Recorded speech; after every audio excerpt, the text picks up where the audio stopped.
आपको सीधे लिए चलते हैं धार के सरदारपुर। यहां प्रियंका गांधी पहुंची हुई हैं। क्योंकि उन्होंने दिन रात आपके लिए काम किया। एक भावनात्मक रिश्ता था और आज यहां खड़े हुए उस रिश्ते की भी मुझे याद आती है। हम छोटे थे, हमें आपकी कहानियां बताती थी, आपकी संस्कृति के बारे में बताती थी, और जो रिश्ता आपके और उनके बीच था वो आदर का रिश्ता था, प्रेम का रिश्ता था, श्रद्धा का रिश्ता था। ये एक तरफा नहीं था। ये बात नहीं थी कि सिर्फ आप उनसे प्रेम करते थे या उनके प्रति आपके दिल में श्रद्धा थी। उनके दिल में भी आपके लिए श्रद्धा थी, उनके दिल में भी आपके लिए प्रेम था, और वो आपकी संस्कृति की, आपकी के प्रति उनके दिल में श्रद्धा और आदर थी।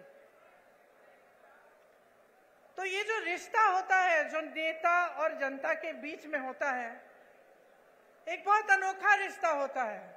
जैसे मैंने कहा, इस रिश्ते को अगर नेता निष्ठा से सींचता है, काम करके दिखाता है, तो ये रिश्ता मजबूत बनता है। तो एक ऐसा रिश्ता बनता है जैसा इंदिरा जी का आपके साथ था। आजकल परिस्थितियां काफी अलग हो चुकी हैं। हमारी तरह बहुत नेता चुनाव के समय खास तौर से आपके सामने आकर बड़े बड़े भाषण देते हैं, आप सबकी बातें सुनते हैं। मैं भी सुन रही थी। आज सुबह जब मैं उठी, मैंने कहा मैं देखती हूँ मोदी जी क्या भाषण दे रहे हैं, क्योंकि वो क्या कह रहे हैं वो भी सुनना जरूरी है। तो मुझे ताज्जुब हुआ कि जो हम कहते हैं वही वो कहते हैं। हम कहते हैं उन्होंने घोटाले किए, वो कहते हैं हमने किए। हम कहते हैं हमने विकास किया, वो कहते हैं उन्होंने किया। हम कहते हैं हमने रोजगार दिलाए, वो कहते हैं उन्होंने दिलाए। तो मैं सोच रही थी कि ये तो भाषण तो सभी सेम कहते हैं, वही भाषण है। तो जनता को कैसे पता चलेगा कि कौन क्या कह रहा है और इस बीच सच्चाई क्या है? हाँ, मुझे मालूम है। मैं यहाँ आ रही थी तो मैंने कुछ लोगों से पूछा, नौजवान खड़े थे, मैंने पूछा कि भाई क्या लगता है इस चुनाव में क्या होने वाला है, मध्य प्रदेश का भविष्य क्या है? कहने लगे राजा जा रहा है। तो मैंने कहा अच्छा क्यों?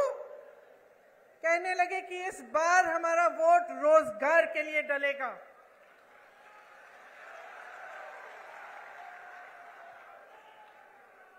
तो इसमें एक बात जो मैं इससे पहले कह रही थी वह स्पष्ट हो जाती है कि जब एक पार्टी का नेता आपके सामने कुछ कहता है, दूसरा वही चीज लगभग कह के जाता है, तो आपको पता कैसे चलता है कि कौन सच्चाई कह रहा है? पता आपको तब चलेगा जब आप अपने ही अनुभव पर उतरेंगे। आपका अनुभव क्या है? आपका जीवन क्या है? आपके संघर्ष क्या है? क्या महंगाई बढ़ी है पिछले 18 सालों में? बताइए। 10 गुना? पिछले 5 सालों में, 3.5 सालों में, जब से इनकी सरकार रही है तब से बढ़ी है कि घटी है? बढ़ी है। रोजगार मिले हैं आपको? नहीं। मेरे किसान भाई जो खेती छोड़ के यहाँ आए हैं, बताइए आपका जीवन ज्यादा मुश्किल हुआ है कि ज्यादा आसान? मुश्किल हुआ है।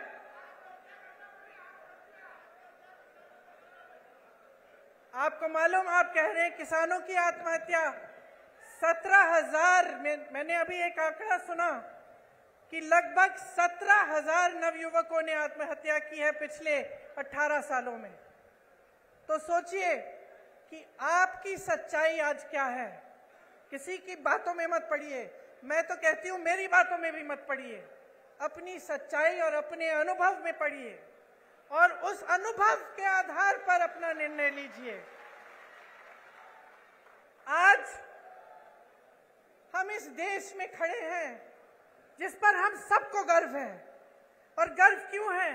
क्योंकि अगर आप आसपास के देशों को देखेंगे तो शायद हमारा एक देश है इन सारे आसपास के देशों में जो आजादी के बाद एक लोकतंत्र माना जाता था और जिसका लोकतंत्र हमेशा मजबूत रहा है।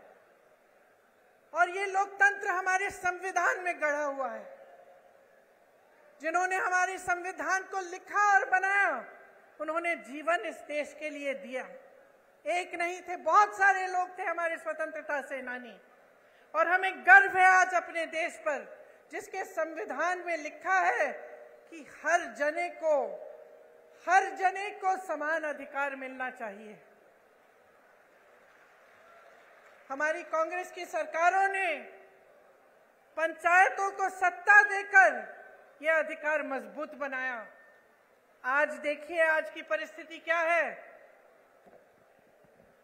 आज तमाम पंचायतों को मुश्किलों में डाल दिया है और जहां हमने पंचायतों के लिए व्यवस्था लागू की, भाजपा सरपंचों के अधिकारों में कटौती ला रही है, आपको कमजोर कर रही है।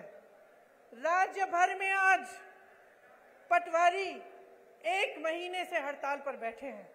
जितने भी काम आपको कराने पड़ते हैं सब काम रुक गए हैं। आप भटकते रहते हैं इधर से उधर।